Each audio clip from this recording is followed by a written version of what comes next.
Good morning, and thank you for inviting me to speak about my first online teaching experience this fall.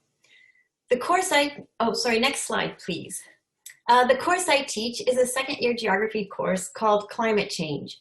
There are about 125 students in the class, and they come from almost every faculty in a program across campus.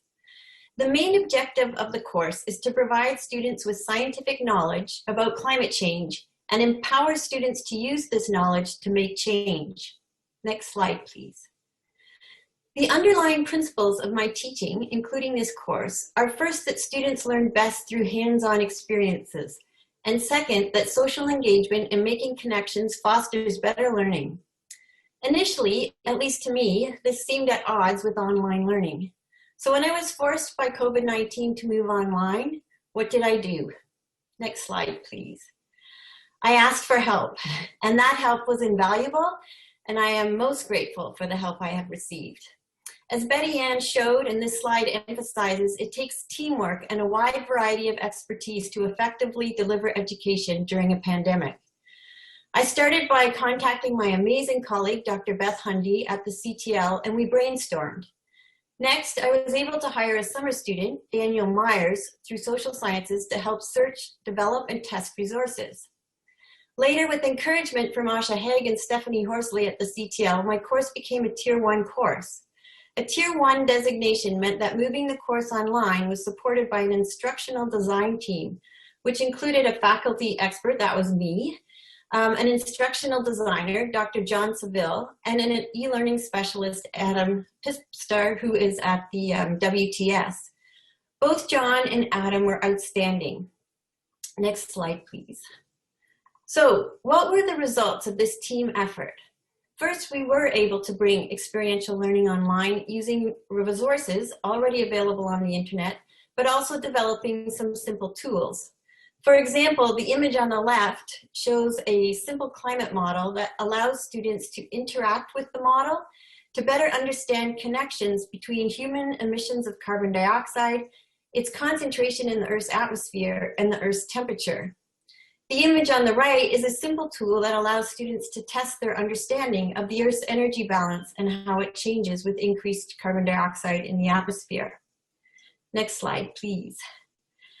We were also able to move a key experiential learning opportunity and the capstone of the class, the Climate Change Challenge, online. The Climate Change Challenge involves students identifying and planning the most effective way to reduce their own carbon footprints and putting their plan into action for 3 weeks. Students use VoiceThread to create a photographic journal of their journey and what they learned from doing the assignment. The assignment ends with the Climate Change Challenge Sharing Day. Last year, COVID-19 forced us to pivot rapidly Sharing Day to an online format. We used a discussion forum in OWL. Students were put into groups based on the actions they took, and through their discussions on forums, they collaboratively wrote a short piece for the class about their findings. To my astonishment, the online sharing day was successful. Next slide, please. Which brings me to connections. A critical part of successful education are social connections that facilitate student engagement and learning. How do you provide this online? For my class, I've instigated weekly group discussions. Each student is assigned a group, and each week there's a topic that students discuss on forums. I keep track of their conversations on forums. Important for me is that every week I invite 2 of the groups to meet with me on Zoom for the discussion that week. At the end of the week, students submit a short reflection on what they've learned from those discussions. The entire exercise helps to build connections between students and their peers and between me and my students. To promote team learning, I also use Piazza. I can edit, students can pose questions that anyone can answer, and as the instructor, I can edit students' responses if required. I find Piazza is a great tool to encourage student engagement. Next slide, please. There are benefits to online interactions.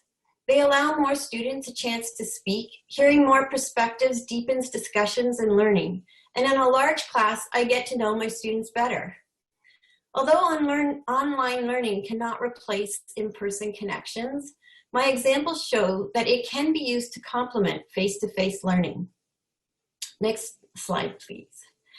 And to end, a word about challenges. Moving a course online is an immense undertaking that involves rethinking and editing lectures, recording lectures, creating short videos, finding and developing resources, figuring out how to make the resources accessible, rethinking and designing assessments, learning new software, and the list goes on.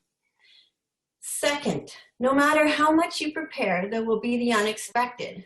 Third, I think for me, one of the biggest challenges has been exams. The challenge is to find a way to accurately test a student's knowledge while balancing security, fairness, and technical resources.